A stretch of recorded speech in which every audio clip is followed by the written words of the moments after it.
என் அன்பு குழந்தையாகிய நீ 2 மணி நேரத்தில் 2 நல்ல செய்திகளை இரட்டிப்பு நன்மைகளாக பெறப்போகின்றாய் என்று சவாலிட்டு இப்பொழுது சொல்கின்றேன். என்னை நீ பார்த்த இந்த நொடி முதல் உன் வாழ்க்கையில் இருக்கக்கூடிய துன்பங்கள் எல்லாம் அறவே மறைந்து போய் இன்பங்கள் உன்னுடைய வாழ்க்கையில் இனி துள்ளி எழ இக்கணம் நல்ல நேரமாக அமைந்து விட்டது. அதிர்ஷ்ட நேரமாக இக்கணம் அமைந்திருப்பதால் உன் வாழ்க்கையில் எத்தனை சிக்கலை நீ தற்சமயம் அனுபவித்து கொண்டிருந்தாலும் அந்த சிக்கலில் இருந்து நான் உன்னை வெளிக்கொண்டு வருவேன்.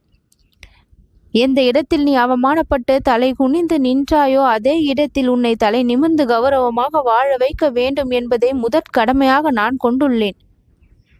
நடக்க வேண்டும் என்ற விஷயங்கள் நடக்காமல் போனதாலும், நடக்கக்கூடாது என்று நீ எண்ணிய விஷயங்கள் நடந்ததாலும் அல்லவா மனதில் ஒரு குழப்பமும் தெளிவில்லாத நிலையும் வேதனையும் நிலவுகின்றது. அந்த குழப்பத்தை நீக்கி ஒரு தெளிவை கொடுத்து அந்த வேதனையை குறைத்து நிம்மதியை அதிகப்படுத்ததான் இந்த கணபதி இப்பொழுது முடிவெடுத்து வந்திருக்கின்றேன். எவ்வளவு நாள் தான் நீயும் காத்திருப்பாய்? இறைவனை நம்புகின்றாய், வழிபடுகின்றாய். எத்தனை சோதனை வந்தாலும் இறைவா நீதான் கதி என்று இறைவனுடைய பாதத்தை இருக்க பற்றி கொண்டிருக்கின்றாய். இருந்தும் ஏன் உனக்கு இந்த நிலை? ஏன் இன்னும் நடக்காமல் இருக்கின்றது? இந்த கணபதி நான் பல உண்மைகளையும் கூறத்தான் வந்திருக்கின்றேன். வேண்டாம் என்று நீ நினைத்தது கிடைத்திருக்கின்றது. வேண்டும் என்று நினைத்தது கரம் விட்டு சென்றிருக்கின்றது. ஆனால் சென்றது சென்றதாகவே இருந்து விடாது. அது சில மாற்றங்களை பெற்று அனுபவங்களை பெற்று பக்குவத்தோடு உன் கரத்தை வந்து அடையும் பொழுதுதான் முழு இன்பத்தை பெறும். உன்னுடைய வாழ்க்கை இப்பொழுது மலர்ச்சியை பெறக்கூடிய நேரம். மொட்டாக இருந்த சில விஷயங்கள் எல்லாம் மனம் வீசி இப்பொழுது நறுமணத்தோடு உன்னுடைய வாழ்க்கையை வந்து அடையும். எங்கே அது வற்றாத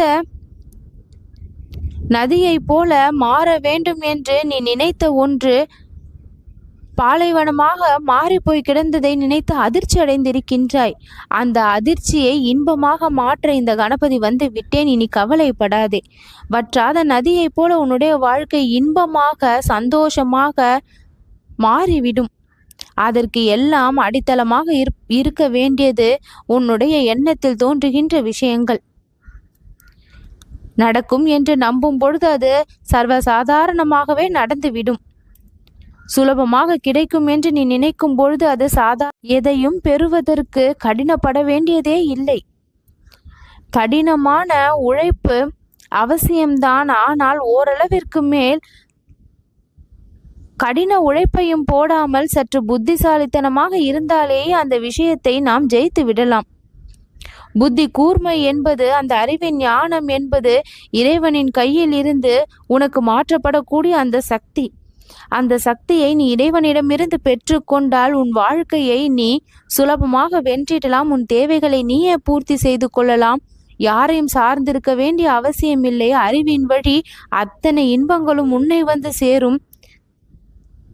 ஒரு சில ரகசியங்களை வாழ்க்கையில் தெரிந்து கொண்டு அதன்படி நடந்தால் சுலபமாக உன்னுடைய விஷயங்களை நீ பூர்த்தி செய்து கொள்ளலாம். வேண்டும் வேண்டும் என்று போராடுவதை காட்டிலும் சற்று அமைதியாக இருந்து தியானம் செய்தால் உன் மதியில் சில விஷயங்கள் புலப்படும். அந்த விஷயத்தை நீ பிரபஞ்சத்தின் தொடர்போடு இருந்தால் பெற்று கொள்ளலாம். பிரபஞ்சத்தை நீ தொடர்பு கொள்வதற்கு, பிரபஞ்சத்திடம் நெருங்குவதற்கு நன்றி உணர்வு மட்டும் உனக்குள் இருந்தால் போதும். முன்னேற வேண்டும், சாதிக்க வேண்டும் என்கின்ற துடிப்பும் உற்சாகமும் உன்னிடம் இருந்தால் போதும். தினம்தோறும் முயற்சியை நீ செய்யக்கூடியவனாக இருந்தால் போதும். உன் மீது உனக்கு ஒரு மதிப்பை நீ வைத்திருந்தவனாக இருந்தால் போதும். ஆனால் இது எல்லாம் சரியாக நடக்கின்றதா, உன்னிடம் இருக்கின்றதா என்பதை பார்த்துக்கொள்.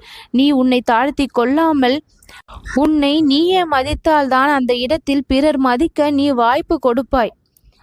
பிறரிடம் பேசும் பொழுது நன்றாக இருக்கின்றாயா என்று அவர்கள் கேட்டால், ஏதோ இருக்கின்றேன், ஏதோ செல்கின்றது வாழ்க்கை என்று ஒரு விரக்தியோடு பதில் சொல்வதை முதலில் நிறுத்து.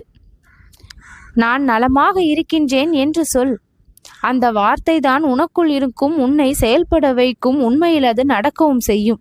நீ எதை சொல்கின்றாயோ அதுதான் நடக்கும். வார்த்தையில் கவனம் வேண்டும். தினமும் காலையில் எழுந்தவுடன் நான் நலமாக இருக்கின்றேன், ஆரோக்கியமாக இருக்கின்றேன், செல்வ வளத்தோடு இருக்கின்றேன், எனக்கு எந்த குறையும் இல்லை, நான் நிறைவோடு மன திருப்தியோடு வாழ்கின்றேன் என்று ஒரு நன்றியை இந்த பிரபஞ்சத்திடம் சொல். இன்றளவும் நீ இந்த அளவிற்கு வாழ்ந்து கொண்டு இருக்கின்றாய் என்றால் அது இறைவன் கொடுத்த வரமாக கருது.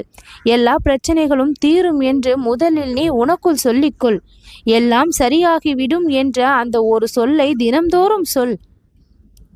உன் வாழ்க்கை நலமடையும் என்று, வளமடையும் என்று, செழிப்படையும் என்று தினம்தோறும் நீ சொல்லிக்கொள். அதுதான் உன்னுடைய எண்ணங்களுக்குள் பாய்ந்து செயலாக மாறும் சக்தியையும் ஆற்றலையும் உனக்கு பெற்று தரும். இப்பொழுது உனக்கு கிடைக்க போகின்ற அந்த நல்ல செய்தி எது சம்பந்தப்பட்டது? நீ கிடைக்க வேண்டாம் என்று நினைத்த ஒன்று, கிடைக்க வேண்டாம் என்று நினைத்த ஒன்றில் ஒரு நல்ல செய்தி வரப்போகின்றது. நீ நினைத்ததும் இறைவன் நினைத்ததும் இப்பொழுது ஒன்றாக இருப்பதால், சமநிலையை பெற்றிருப்பதால் அது நல்ல விஷயமாக, நல்ல செய்தியாக மாறி உன் செவி வந்து சேரும். மற்ற ஒரு விஷயம், நீ மிகவும் எதிர்பார்த்து காத்திருந்தது, மிக மிக எதிர்பார்ப்பை வைத்திருந்த அந்த ஒரு நபர் உனக்கு அந்த நல்ல செய்தியை தருவாரா? உன்னுடைய விருப்பம் நிறைவேறுமா? நீ கேட்டது கிடைக்குமா என்ற கேள்வி உனக்குள் இருந்தது. இப்பொழுது அதற்கான விடையோடு தான் வந்திருக்கின்றேன். அந்த நல்ல செய்தியை உனக்கு விடையாக அமைந்துவிடும். ஏக்கப்பட்டு ஒரு சில கட்டத்தில் இது வேண்டாம் என்று நாமே முடிவு செய்து கொள்ளக்கூடிய நிலைக்கு தள்ளப்பட்டு விடுகின்றோம். ஆனால் சில விஷயங்கள் எல்லாம் மாற்றத்தோடு உனக்கு பக்குவத்தை ஏற்படுத்திய பின் கிடைக்கும் பொழுது அதனுடைய அருமை பெருமைகளை நீ புரிந்து கொண்டு அதை தக்க வைத்து கொள்ள ஏதுவாக அந்த காலத்தை மாற்றி அந்த சமயம் உனக்கு கிடைக்கும் பொழுது அது மிகப்பெரிய இன்பத்தை கொடுக்கக்கூடியதாக இருக்கும். நான் சொல்லக்கூடிய விஷயங்கள் எல்லாம் உன் வாழ்விற்கு ஏற்புடையவை. மீண்டும் மீண்டும் ஒரே விஷயத்தை சொன்னாலும் உன்னுடைய மனம் ஒரு சில நேரங்களில் அதை ஏற்றுக்கொள்ளவில்லை. அதனால் தான் உனக்கு நினைவு கூறுகின்றேன். எத்தனை முறை சொன்னாலும் கேட்க வேண்டும் என்கின்ற மனநிலை இருக்கும் பொழுதுதான் அதை நாம் உள்வாங்கிக் கொள்வோம், அதன்படி நடப்போம். சில தீய கர்மாக்களின் தாக்கம் அதிகமாக இருந்தால் யார் என்ன சொன்னாலும், நல்லதே சொன்னாலும் அதை கேட்கக்கூடிய மனநிலையில் நாம் இருக்க மாட்டோம்.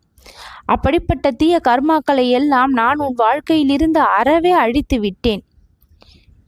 நான் பல ரூபங்களில் வந்து உனக்கு இனி உதவிக்கரம் நீட்டுவேன். என்னுடைய ஒவ்வொரு கரத்தையும் நீ பிடித்து அந்த உதவியை பெற்று மகிழத்தான் போகின்றாய். துன்பங்களிலிருந்து விடுபட்டு, போராட்டத்திலிருந்து விடுபட்டு அத்தனைக்குமான பரிசை நீ பெறக்கூடிய காலகட்டம் இது. மன மகிழ்ச்சியோடு இன்னும் 2 மணி நேரத்திற்குள் எனக்கு நீ நன்றி சொல்வாய். அதிர்ஷ்டமான நேரத்தை இப்பொழுது நீ பெற்றிருந்ததால் தான் இந்த 2 நல்ல செய்திகளும் உன் வாழ்நாள் முழுக்க உனக்கு இன்பத்தை கொடுக்கக்கூடியதாக அமைந்திருக்கின்றது. கவலைகளை பற்றி சிந்திக்காமல் இறைவனுடைய நினைவாக இரு. உன் அத்தனை கவலைகளும் மறைந்துவிடும். அதிசயத்தை காணும். நல்லது நடக்கும்.